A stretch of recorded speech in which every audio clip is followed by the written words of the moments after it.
This is Mommying While Muslim, recorded live and unedited. Watch as Zeba and Uzma record their podcast, see their reactions, and find out for yourself what all the buzz is about. Assalamu alaikum, everyone. Welcome to another episode of Momming While Muslim podcast. This is Uzma Jaffrey. As you can see, I'm flying solo and not in my regular office. So I'll give you a little bit of background about that. My beautiful co-host, Zeba Hassan, has been traveling not across the country, but pretty far. We spent winter break together, which was awesome in Phoenix. Got to see her and her family, all 19 members of them. And no, it wasn't scary. And everybody had a great time. And we spent the whole day together. It was awesome. I can't wait until she comes back. She can't wait until she comes back. Apparently, they don't ever go to the same place twice because it's always like, you know how kids are. It was okay that you spent tens of thousands of dollars on my vacation, but whatever, it was okay. No, the kids actually want to come back to Phoenix because it's amazing, and they wanted to just sit outside and bask in the sun. Thankfully, alhamdulillah, it was very beautiful the weekend that they came. So I'm very grateful for that. For that. And I look forward to many, many family vacations together, inshallah, in the future. That will be awesome. However, with traveling, especially in this season of the triple-demic, you're going to pick up something. If it's not COVID, it could be RSV, it could be the flu, it could be the common cold. So Zeba is out sick today. Please make du'as for her. And I know she'll be back next week on her feet to start the new year. And yes, it's official. This is our last episode of 2022, and it's a special bonus episode. When we receive opportunities to share new, important information, novel information for you by and for Muslims, you can bet we're going to create a whole episode, if not a whole series around it. One of the treasures to run across our desk is my own beautiful, lovely friend, Dr. Sheba Shah. Dr. Sheba Shah is a medical doctor, board certified in pain management, and that's what she specializes in. She also happens to be a mega Muslimapreneur.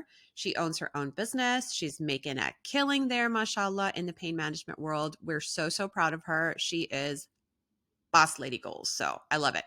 All of my friends happen to be the coolest people. So you can get it on the podcast. You know my co-hosts, so you know. They're all super cool. I only hang out with creme de la creme, alhamdulillah. Sheba is also a philanthropist, mashallah, and doing a lot of good, not just in Phoenix, but all over the place. And most of it I don't even know about because that's how cool she is.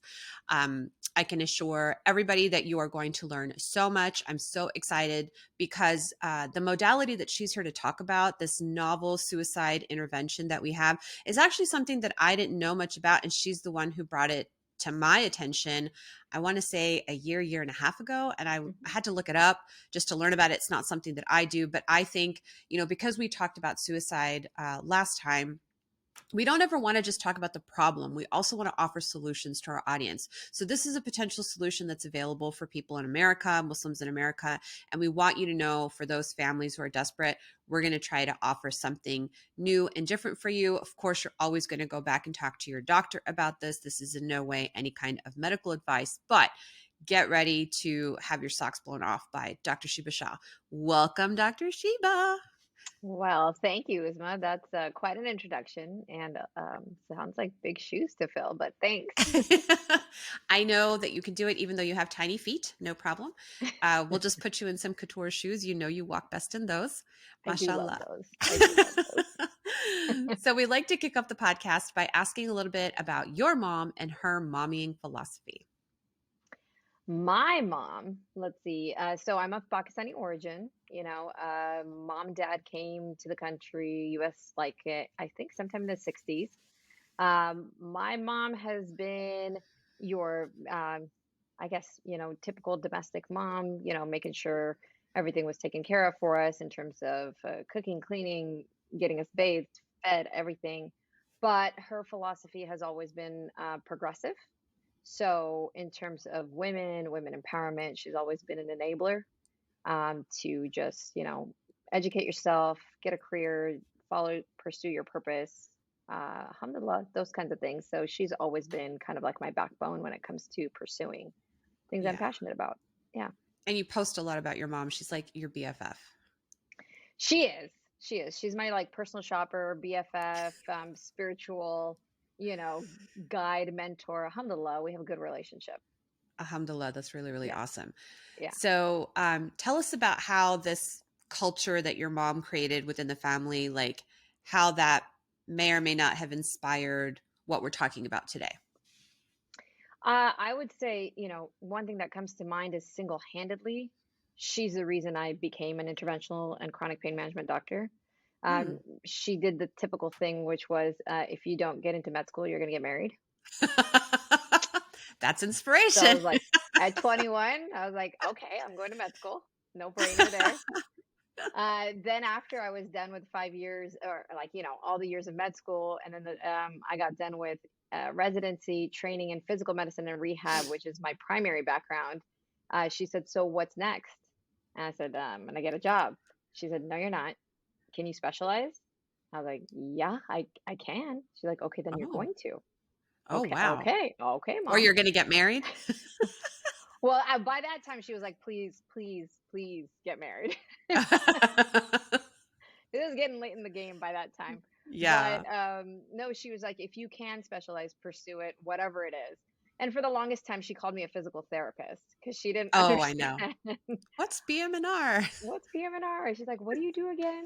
So finally, when I actually did pain management, it was something she could understand because she was achy and, getting to that point in time where she was like, I need you more than ever. So alhamdulillah, it's because of her that I pursued higher education, higher Okay, that's amazing, training.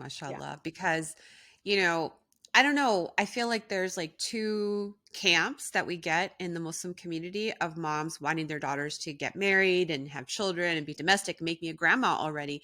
And then you have another camp. And I believe, I don't have numbers to back this up. And you know how I don't like to operate without numbers, but I think there's a small, very small camp of moms that are pushing the daughters to go and be independent and financially, professionally. And I'm just glad that your mom is one of the presidents of those camps. So, of that Yeah. particular camp. Yeah, I think, it's based on their own experiences and what they became obligated to or what they had in terms of power in their own hands and didn't. And Hmm. so I think, especially in this country, financial independence, intellectual independence, that's just going to lead to a better quality of life for women in general. So I think she grabbed onto that pretty quickly. Hmm. Um, but of course, her dream was for me to get married, for me to have children, and have that kind of a lifestyle. But I don't think the two were exclusive. Yeah. For Yeah. her, it was like you can have both at whatever time Allah Subhanahu wa Taala wills it.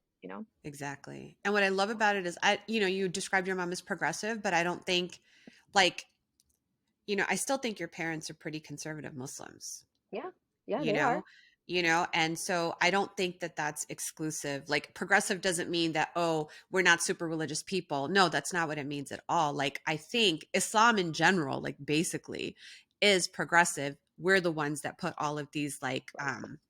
little boxes on top of it and make it like it's haram. Like, I was actually told it's haram for me to be a doctor when I was going through the Oh, thing. So wow. not by my parents, alhamdulillah, but by other people who are related to me very closely. It's haram for you to do it. Don't get girls too educated because then they're not going to have a good domestic life because they'll be too educated to live with somebody else. So all kinds of garbage, Oh, nonsense out there. And I'm just really glad that our parents, alhamdulillah, are in the right camp alhamdulillah.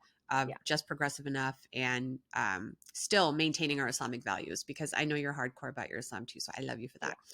Thank you. So getting right into the meat of today, Yeah, talk to us about refractory depression, acute suicidality, and ketamine. Like, how are all of these? Can you define some of these things for sure, us and sure. how they're related and their use now in mental health? Yes. So, full disclaimer, I'm not a psychiatrist, I'm not a psychologist, I am not trained, family therapist, social worker, none of that. So I am coming to you strictly from I would say, a more biochemical background in terms of pain management. So in what I do for pain management is I try to find reasons why people are in pain. And beyond your typical joint pain, arthritis, herniated disc, pulled my muscle, a lot of manifestation of pain comes from mental health.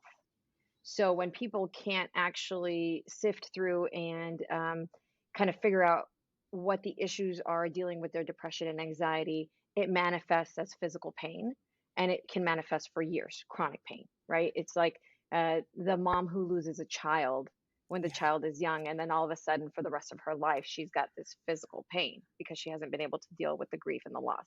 And it's vice versa. I have a lot of patients that are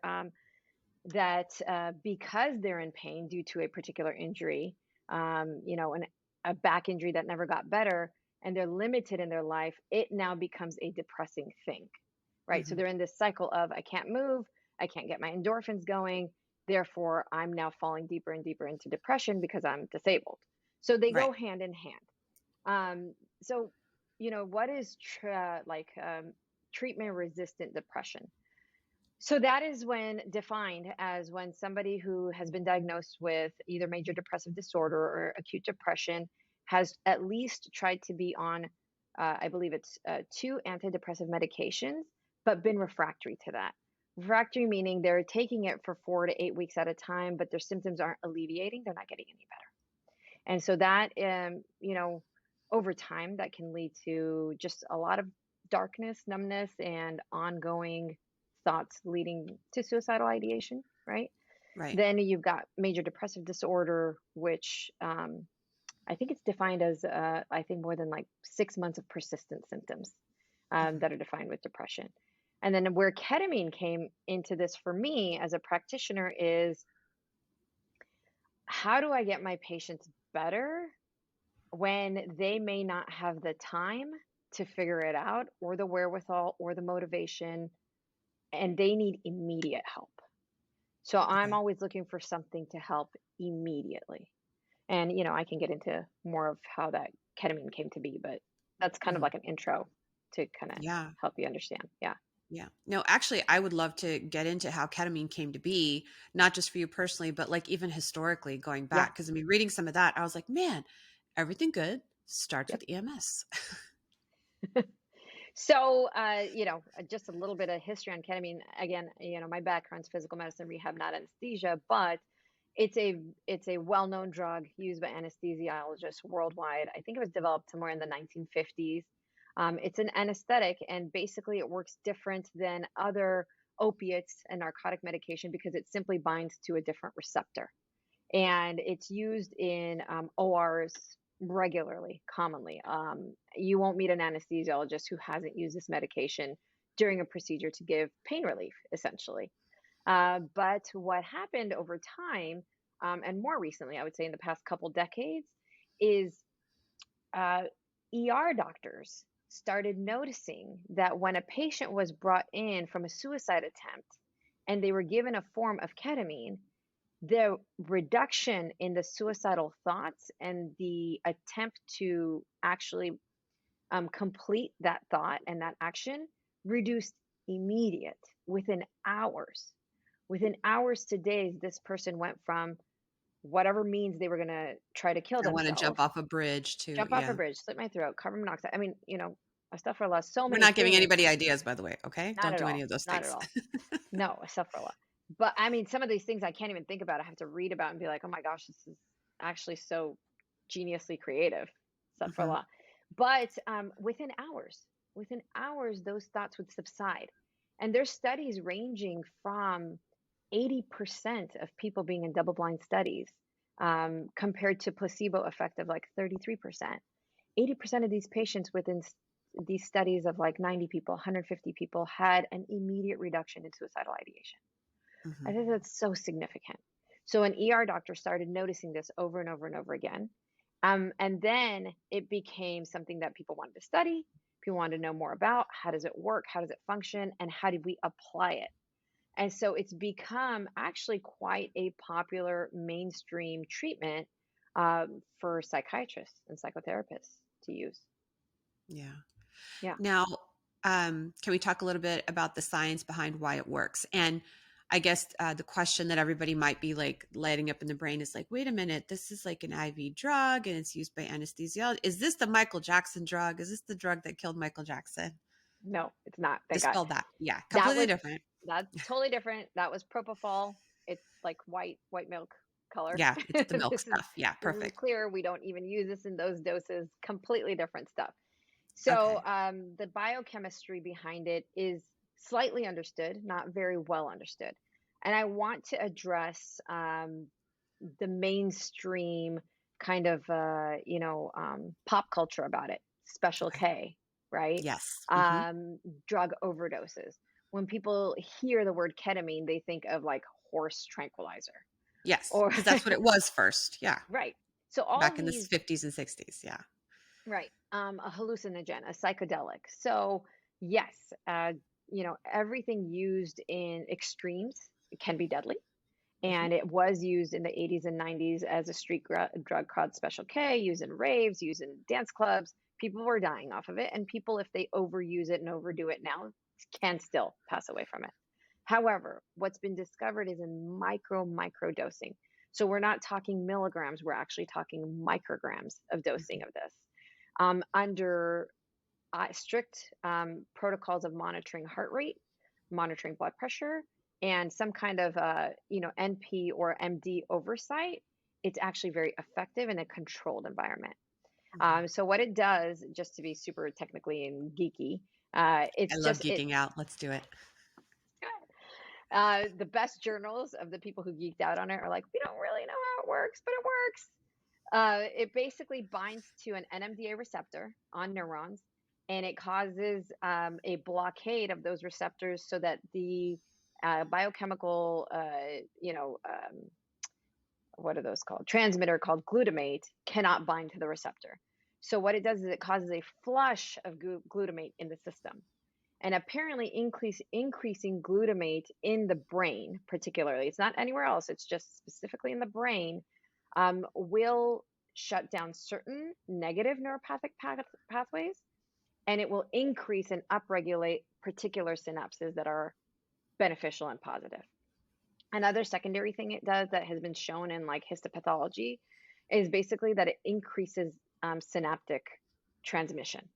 So it's allowing parts of the brain that in studies in depression have been locked down, traumatized, shut down in someone's brain who has been chronically depressed, all of a sudden, kind of like a flower blooming, right? Wow. All these synapses start to talk and work and get going in a way that antidepressants try, but haven't been this powerful and this effective and this rapid. So it's I think that kind of was a beautiful amazing. explanation in a nutshell. Thanks. Yeah.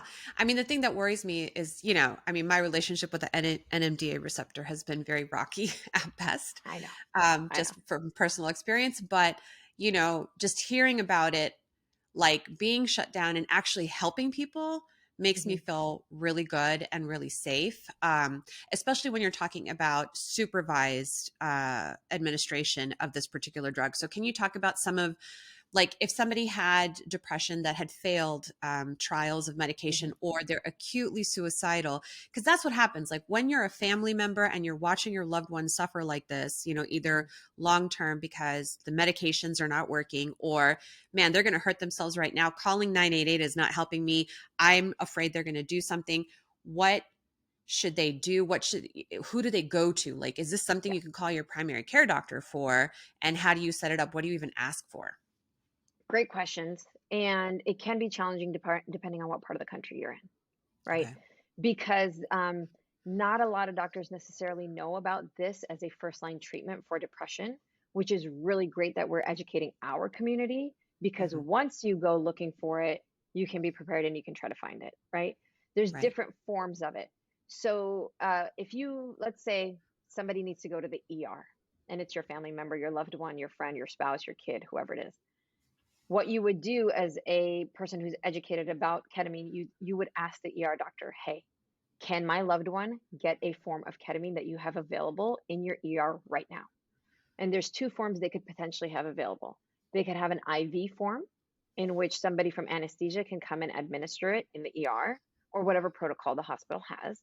You're not going to find this at urgent cares. You are Right. not going to find this at your minute clinic.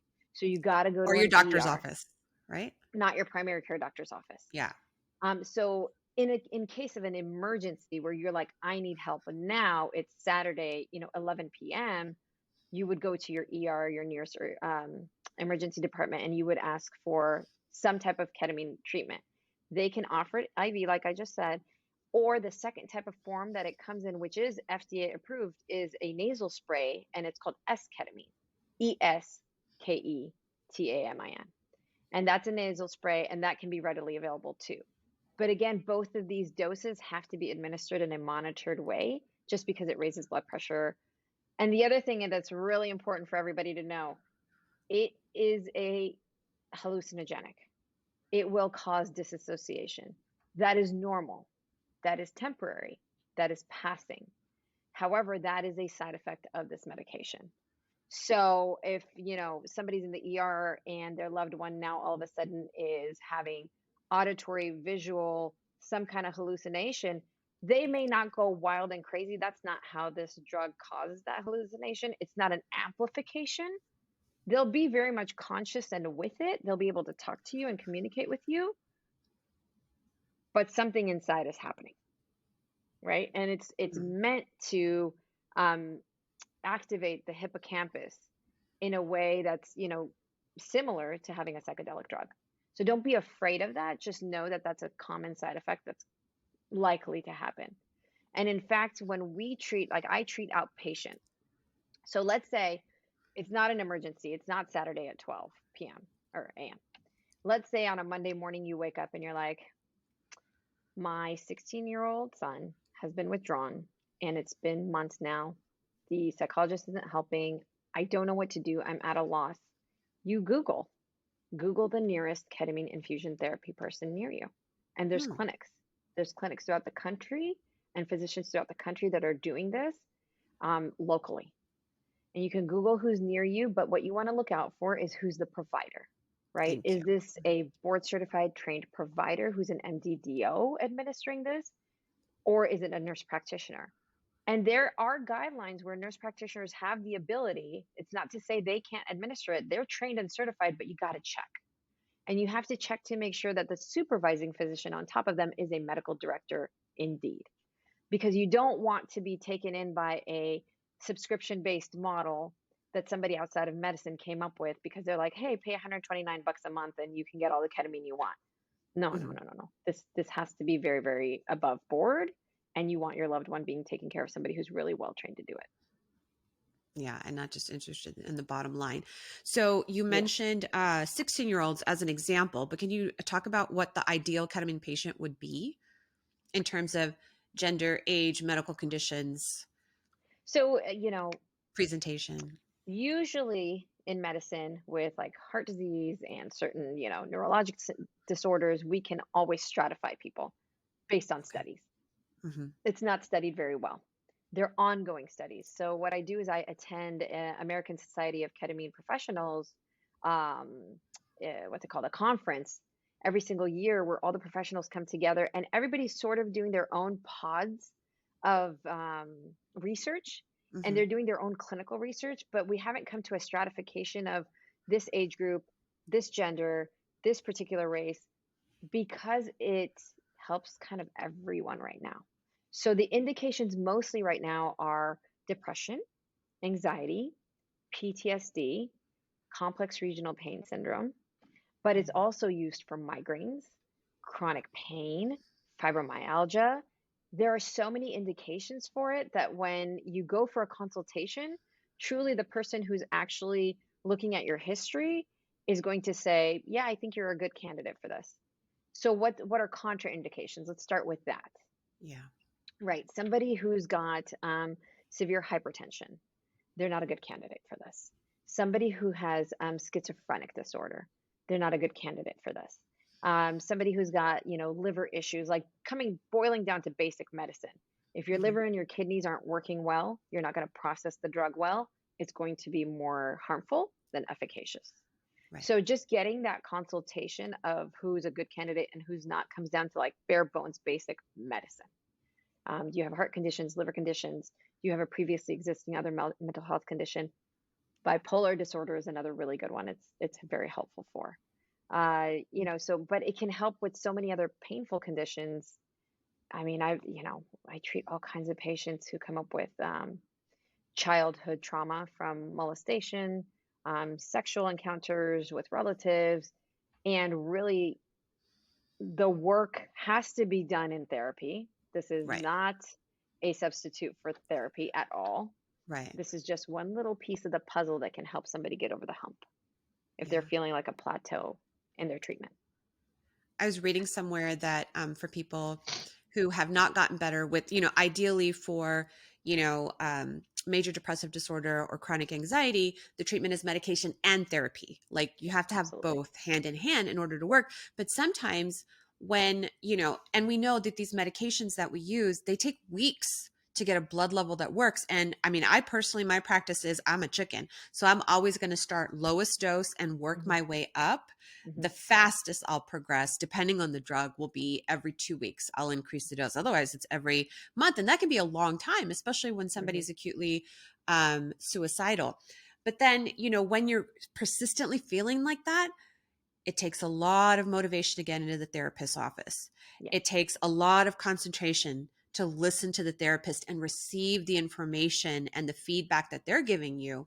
So, what I read somewhere was that when people who are in this situation get that initial infusion of ketamine, it makes them more receptive to the therapy, Hmm. and then the therapy can work, and then they Hmm. buy themselves some patience, some Yes. time for that actual drug, the maintenance drug that is going to Right. work. So the ketamine is like an acute, like, it's like the penicillin shot you get in the ER, but Right. you're still going to go home with like a pack of pills to Yeah. finish the rest of the week. You know what I mean? So it's Yeah. kind of like that. It's your penicillin for mental health disorders, patient specific. When you were talking about patients contraindicated, that includes pregnant women, because we don't test on them and we don't know Right. enough to use it on them, and children. Is there like a guideline yet with the ketamine professionals that we have for children? Because at 16 still sounds to me like there's still a lot of brain development going on. Is that safe?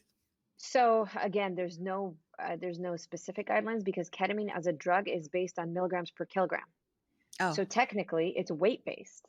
right. So as long, right now we haven't seen any long-term studies of long-term effects on children, but I'll tell you a story about a 13-year-old female who was a cutter Okay. and been in therapy.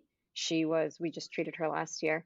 Her father came to us out of complete desperation because he had done therapy, he had done antidepressants for her. She's 13 years old. This was his last, option of I need to save my child from really doing something to herself. And she had a bunch of scars. She went through the ketamine therapy protocol and she stopped cutting. And Oh, she actually did not need the ongoing medication. So there's two prongs of this I want to talk about, which you mentioned. I think mental health cognitive behavioral therapy is a mainstay of anybody trying to get better at anything. So that particular thing, I don't think there's anything to take the place of that. However, with ketamine protocols and ketamine programs, a lot of patients have been able to stay on a program where they don't then have to go back on antidepressant medication. So we hmm. get a lot of patients in who are like, I have a side effect of hair loss. I have a side effect of loss of libido, from the antidepressants.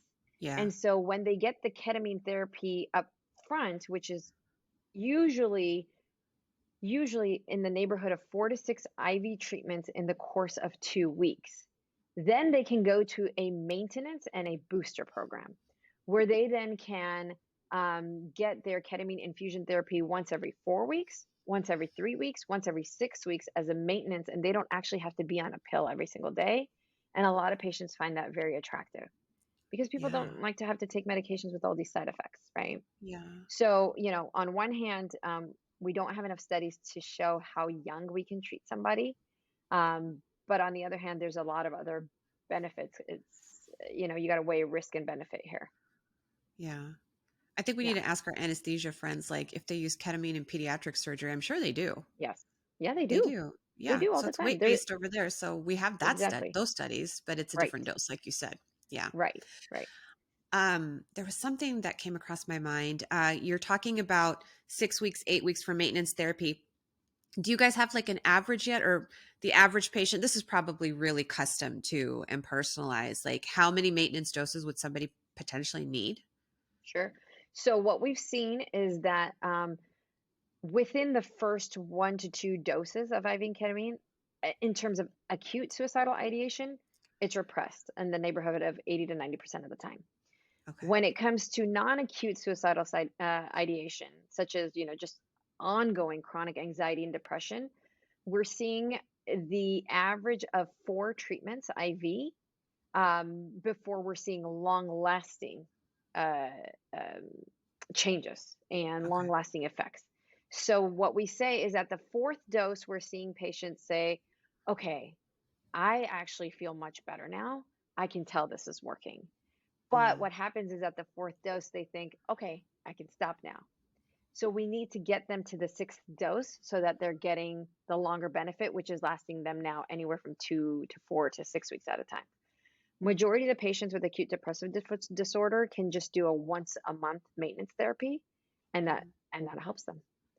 Wow. Depending on where the patient lives and where their doctor is and how well they do, I'm seeing patients with a um, regression or a fallout somewhere in the neighborhood of 3 months. That's Okay. when they start to feel like, okay, things are slipping again. I'm not feeling that great again. And most patients are very, very quick to identify that because they never want to be back where they Right. started. They Right. don't want to get there again. Yeah. So a once a month is reasonable. Okay. Now Yeah. you're talking about the spray is FDA approved. So is this still considered, is the IV considered off-label use of Yeah. ketamine? Yep. Okay. Yep. So then that brings up the question of cost. What do our Yep. uninsured patients, what do our insured patients, what should they expect in terms of their purses? Not cheap. Mm, It's not a cheap treatment. S-ketamine, which is the nasal spray, that is covered by insurance. So, and again, administered by a physician with a prescription. The S enantiomer of it, the problem is it's only shown to be 50% as efficacious as the IV form. So okay. there's an R form chemically and an S form chemically. So even though it might be more cost effective and beneficial on your wallet, the one that actually has been shown to work better with intensity is the IV form. So when you're looking at a doctor prescribing it in a nasal spray, and I've seen these subscriptions online, I'm seeing them more and more pop up now.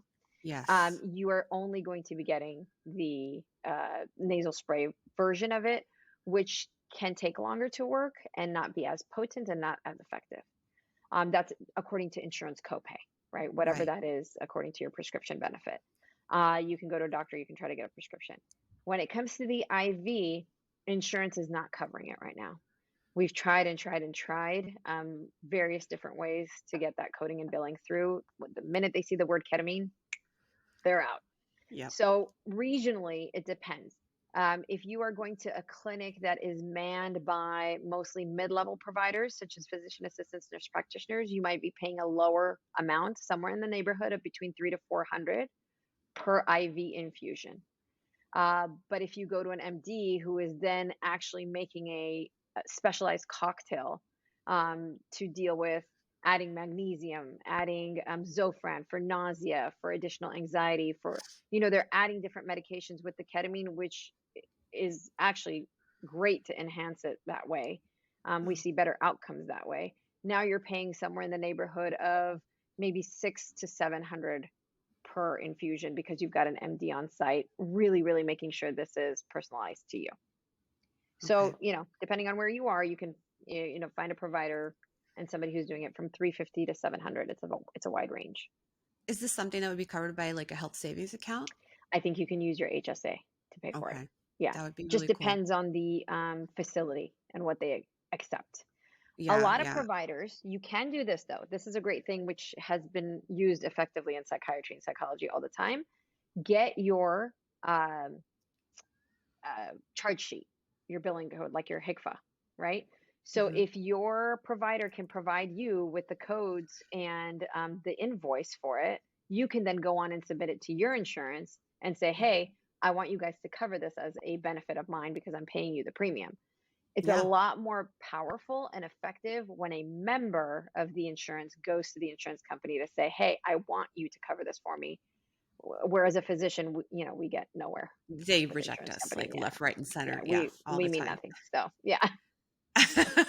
Absolutely, absolutely. Okay, Yeah, so ultimately we're looking at with like 600 infusions. I'm only going to go to a doctor staff clinic, so about yeah, $600 per infusion. I'm looking at a minimum of $3,600 to right. get the basic treatment, not even maintenance. Right.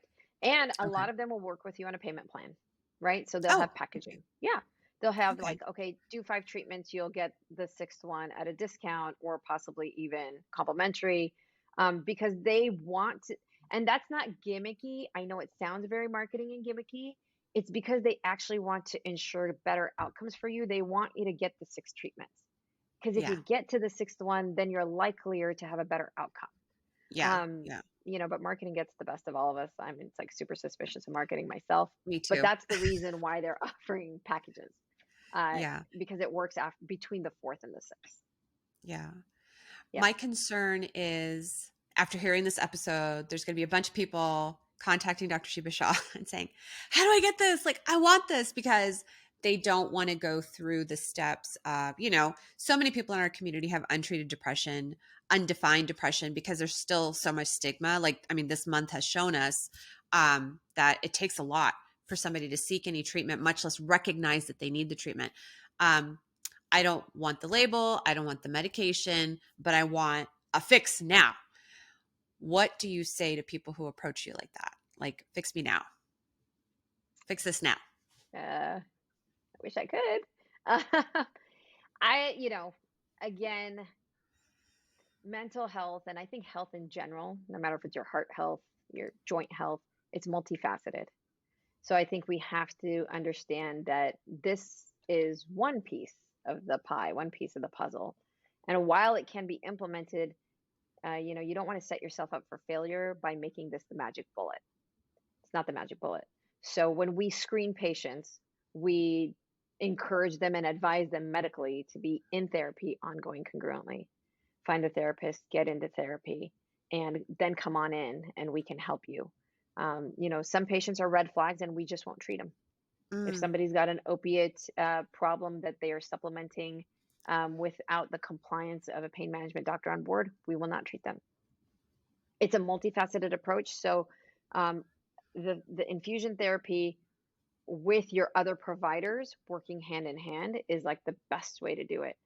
But I would never turn away somebody who says, I need a fix now because I'm going to try to kill myself. yeah, that would be different. Right. So Hmm. that's a different story. But when it comes Sure. to maintaining and really changing the brain chemistry and moving your life in a particular direction, you're going to know that any provider is going to tell you, hey, there's several other things you need to do with this for this to work. Right. Right. And if you really want to be off medications, you're going to have to put the work in. Yeah. But And I that do want work to oh, go ahead. I want to address something you said in terms of the stigma and people wanting to get treatment with all these unfortunately TikTokers and celebrities taking their lives. I posted on Instagram. I said, this doesn't have to be you. Get ketamine therapy wherever you can find it. It works. And if you're thinking of taking your life, stop and find somebody who can do this for you. I had a Muslim 24-year-old young male reach out to me and Mm, he said, I wish my parents would be on board. They won't let me do something like this. And I need it. I need this because I'm not okay. mhm. It broke my heart. And I was like, this guy's in a main metropolitan area. It's available to him. But under the weight of expectations of his parents, right? 24, you're not really that much of Right, an not a adult kid. Yeah. where you're a kid, but you also don't know necessarily how to go seek medical care. Because think about it, if you're 24, the past 3 years you've spent in a pandemic not growing up these real life skills and you're still dependent on mom and dad to get you to your PCP. Yeah. And Yeah. so for the parents out there, if you're seeing, a loved one and a kid suffer, I think it's important to go talk to them and say, hey, if you find a treatment out there that you think is going to help you, come talk to me about it. Because I think that if this kid's parents knew that he was suffering, they might be more open-minded to it. Yeah. I just, it broke my heart, and I'm just like, let's have that communication open so that the stigma we start to remove that.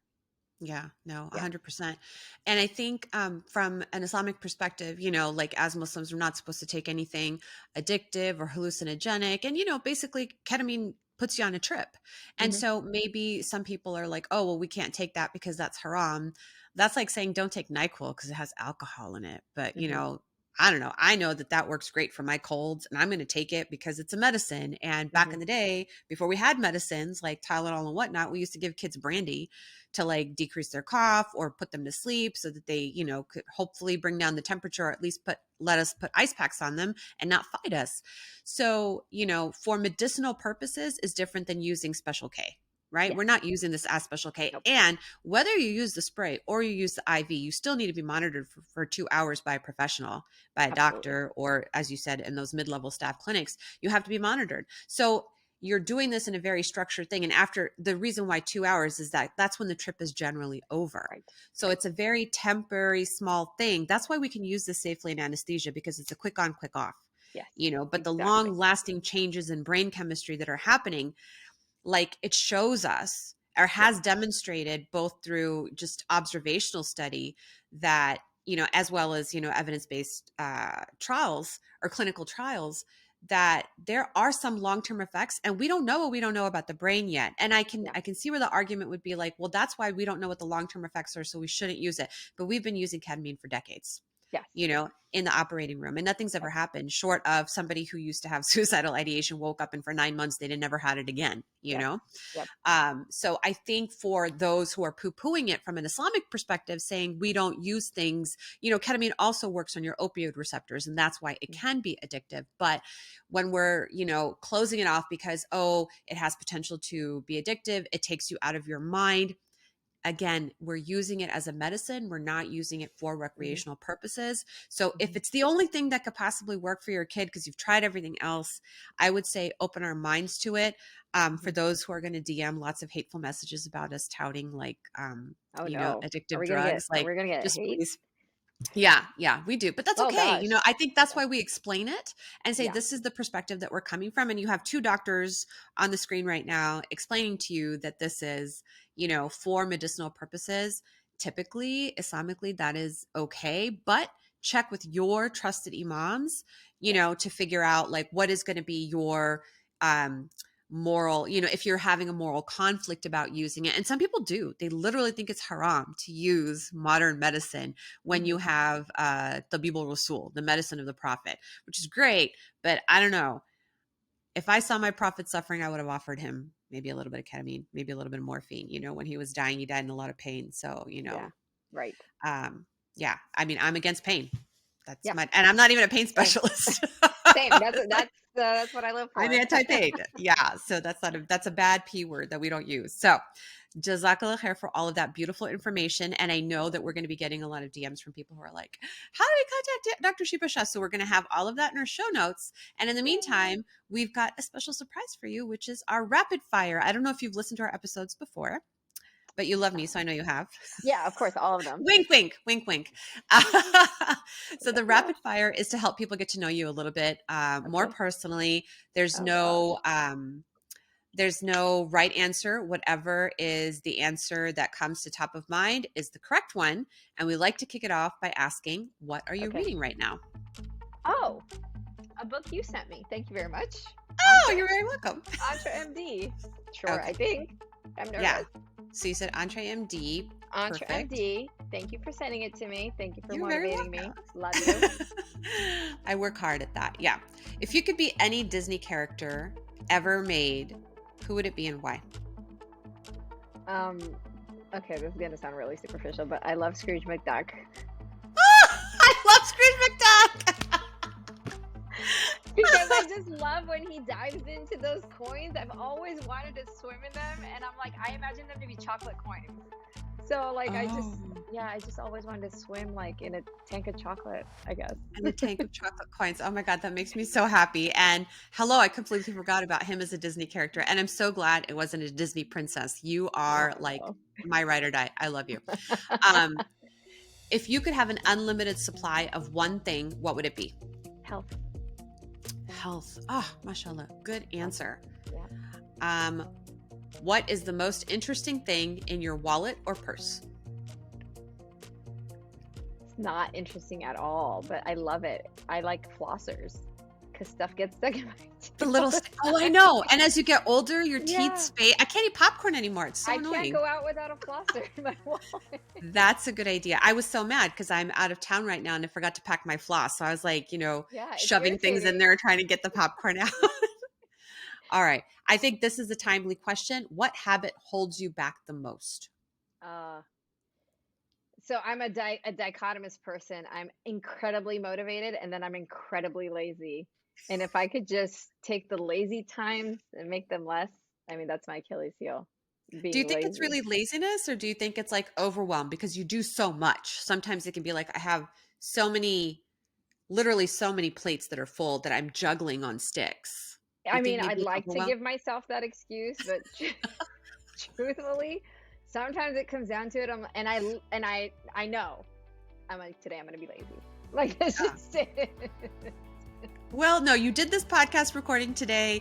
You got your face on, you got everything ready, and Yes. you were ready with all of the facts for us. I love it. I appreciate it. We are all out of time with the rapid fire. Any final thoughts?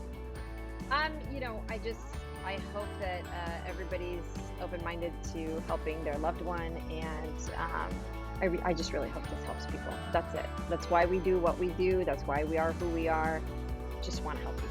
That's all. Yeah, absolutely. And I guarantee at least one person out there is going to benefit from them. So may Allah reward you in this life and the next. And you too, sister. Love you. Love you. Okay, Assalamu alaikum, take care. everybody.